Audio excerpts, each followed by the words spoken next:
कशेडी बोगद्यातील एका मार्गिकेचं काम पूर्ण झाले असून मुंबई-गोवा महामार्गावरील कशेडी बोगदा केवळ हलक्या वजनांच्या दुतर्फा वाहतुकीसाठी खुला झालेला असतानाही दिवस-रात्र बिनधास्तपणे अवजड वाहतुकीची वाहनेही धावत असल्याने अन्य वाहनांना अडथळा होतोय।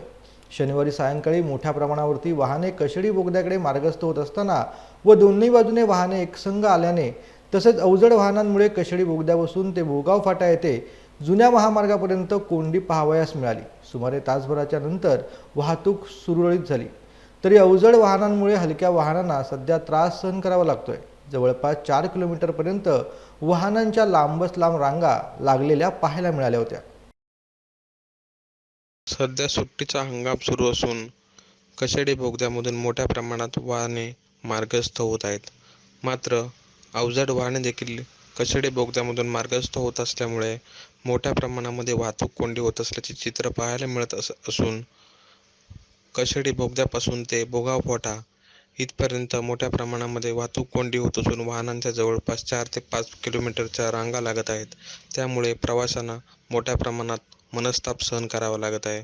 त्यामुळे संबंधित विभागाने लक्ष देणे गरजेचे असल्याची प्रतिक्रिया वाहन चालकांकडून मोठ्या प्रमाणात व्यक्त केली जात आहे।